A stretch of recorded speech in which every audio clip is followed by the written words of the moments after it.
Hi everyone and welcome back to the channel. In today's video, we're going to be doing a full breakdown and guide for Pandreo, your friendly priest from Solm.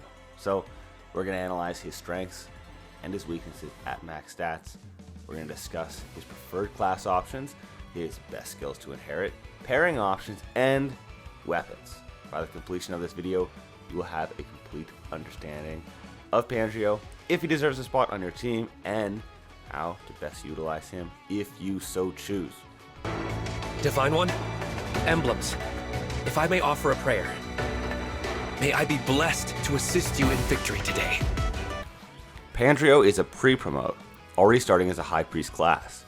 However, he maxes out at B rank tomes, so my suggestion is to change his class as soon as possible to a more offensive role. Sage is a great option that fits well with his pre-existing proficiencies and can give him the highest damage output of any character in this game. Now, that's already quite impressive, especially from a pre-promoted character, but on top of that, he has access to B rank stabs, which will maximize his utility for our team. So, for the purposes of this video, we're going to go with Sage.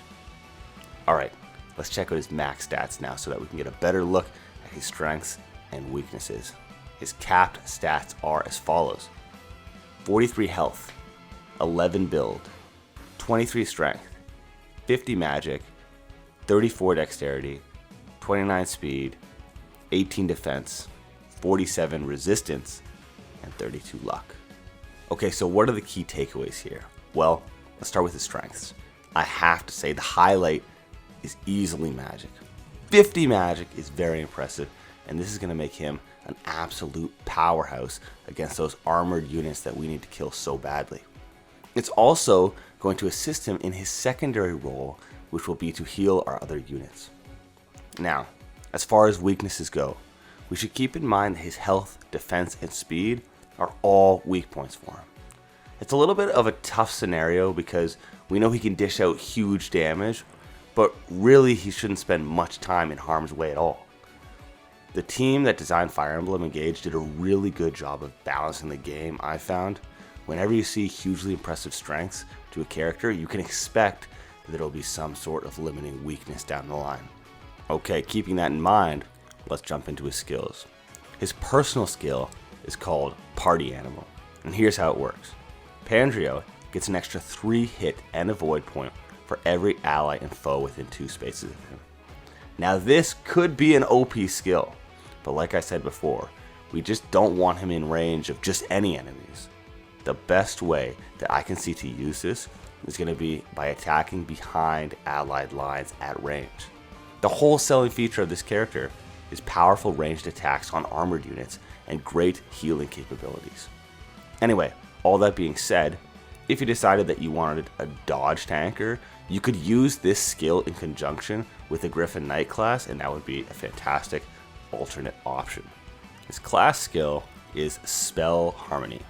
Now this skill allows Pandreo to receive an attack equal to the number of adjacent allies that have tomes, specifically when he attacks with a tome.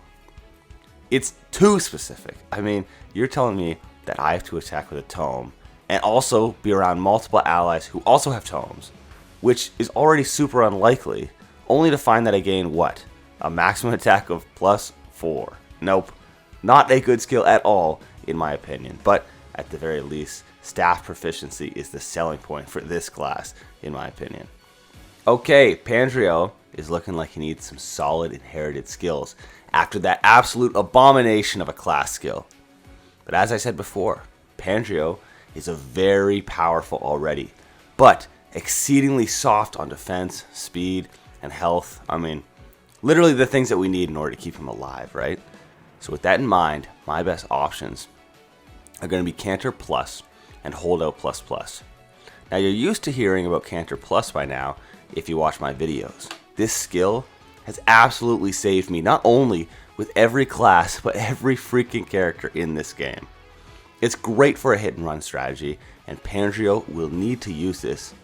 On top of that, it's going to give us more of the best stat in the entire game, which is of course, movement. As for Holdout Plus Plus, similar to Canter Plus, it's a skill that I find extremely useful on basically every character, especially in the Outrealm trials. When I can be killed in 1 to 2 hits by enemies with a weak class, I need it even more. Okay, let's talk inventory. I'll be bringing 3 tomes.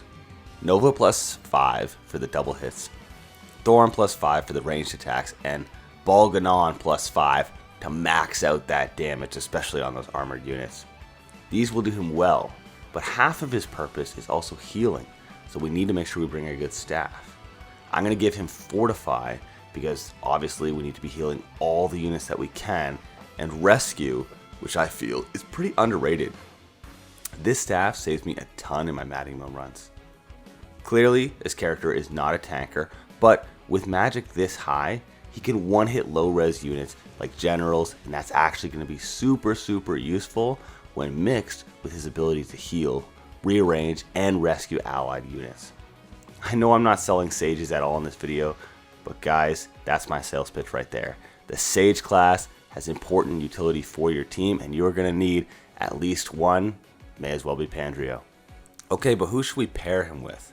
Well, I had a couple good options in my head that I tried maxing out, and those were Roy, Soren, Veronica, and Byleth.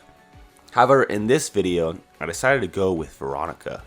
I mean, her skills fit so well with him, allowing him to sit in the back line, spamming magic, healing, and using Summon Hero.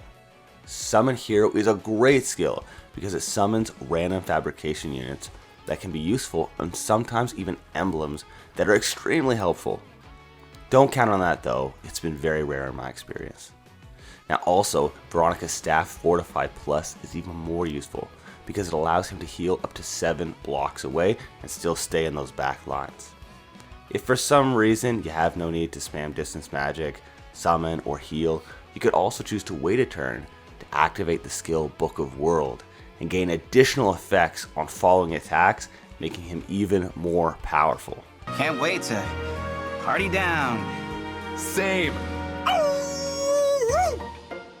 Okay, so now you know all about Pandreo, and I would love to hear if you've already built him out in a different way. Let me know in the comments what that looks like. I love when this community all gets together and learns together.